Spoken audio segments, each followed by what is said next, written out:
everybody. My name is Carrie. Well, you guys know me by Carrie Dad, but I can go by Carrie.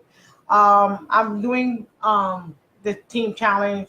Today is, oh my gosh, I think the sixth day. I totally forgot. I'm sorry.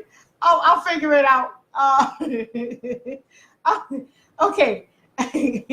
What I was gonna say today. I'm sorry. Life can change in a minute. Honestly, yes, it can change in a minute. Um, and the power of a prayer is very strong. Um, like I can say, like I think it's been 2 years.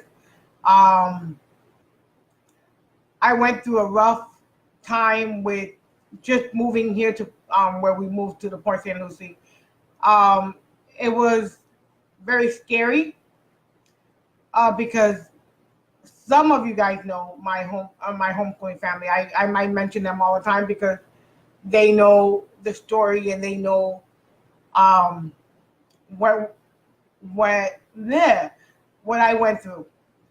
But truly, they were there for me through thick and thin. And I didn't know these, I didn't know any of these moms. I just started homeschooling, and these women are like incredible. I don't think I would have made it through without all their help.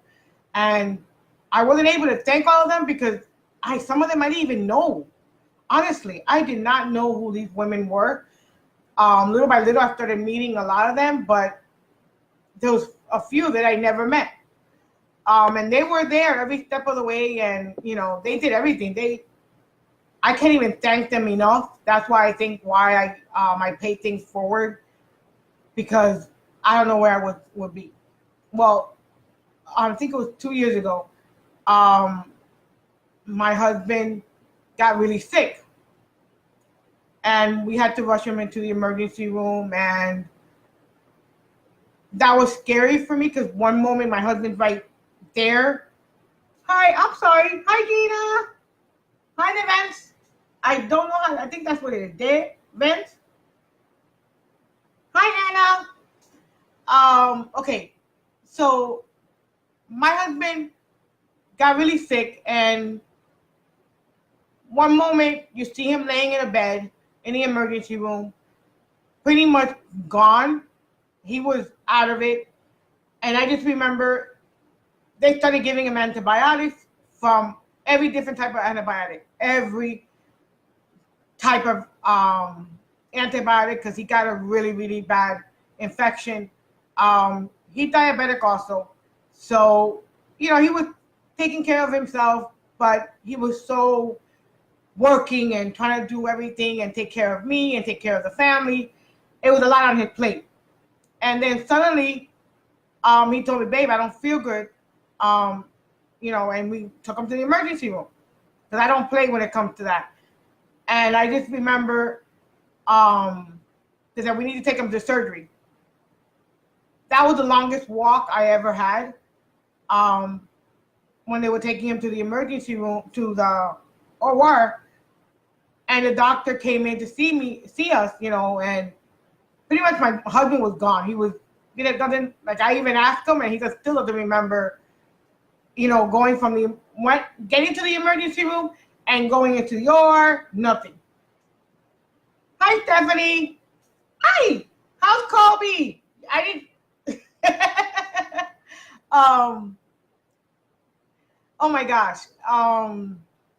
And I remember the doctor that came in. And it was funny because he was the doctor that did my thyroid, for my biopsy on my thyroid, to check if it was cancerous or not. Girl, I've gone through so much things in my life.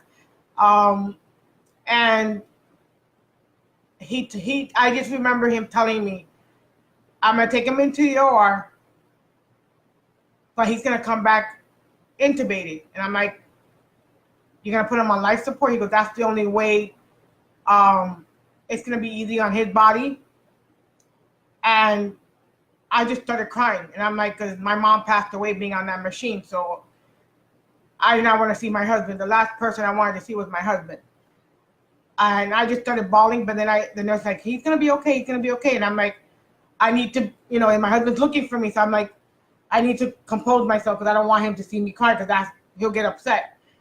And that's the least thing that I wanted him to even see at that moment. And I remember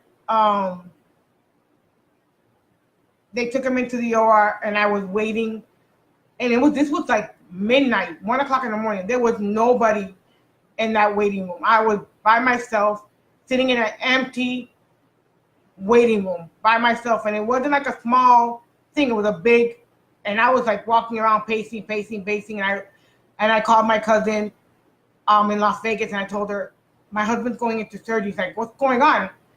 I didn't have no family here. I didn't have nobody, so I was by myself. And she was like, guys, let's pray. Let's just take it easy. Hi, Abby. Hi, Concepcion. And I remember we were talking, and I was like, and she's like, okay. And it was late. I know it was like 1 o'clock here, and she's like, he's gonna be okay. And I'm like, I see the doctor coming out of the OR room, was coming to the waiting room, and I'm like, how's my husband? He goes, he's okay, everything is fine, but we have to take him back in because the infection is really bad. And I'm like, what? He goes, yes, we have to take him back in, and it's gonna be a while. You know, he's gonna be intubated for a while. And I'm like, please don't tell me that. He goes, look, you can go home. And I'm like, I can't, because I don't drive, so I'm stuck here. You know, and I'm not gonna leave him. And he's like, okay. And I think he must have told them in the ICU room that I was gonna have to stay. So they told me, okay, go up to the ICU room and wait there. And I remember them when I went in, they told me, no, sit in the waiting room. And I'm like, my husband's here. He goes, no, he's not. And I'm like, yes, he is. And they're like trying to tell me, and I'm like, I don't know what it is, because I say he's my soulmate. I felt him, and I go, I know he's in that room. And she goes, no, he's not. And I'm like, okay, I'm not gonna argue with you. You know, that's the least thing that I want, because these are the nurses that are gonna be taking care of my husband. So when they finally call me in, they take me to that same room that I said. And I told her, I go, I told you. He goes, how did you know? Because my husband and I have this special connection that I felt you. I felt him. I cannot tell you how I felt seeing my husband in that machine, and he had every freaking machine connected to him. I still have a picture of it in my phone. As I remember said, I could have lost him that day. And it was July 17th. And I still get a memory from Facebook, you know. And I had to sleep there. I stayed there, and then the next morning I left. They came to pick me up. A friend of mine came to pick me up to take me home. And I remember I got home. My second oldest was in the house, and she's like, what's going on? I told her. And I go, look, I'm going to take a quick shower and go to bed. That didn't last long. Hi, Dean. That didn't last long. Because they called me. They told me, ma'am, I need you to give us orders for him to go back into the OR. And I'm like, what? He goes, they're taking him in right now. I need you to approve for him to have surgery. And I'm like, yeah.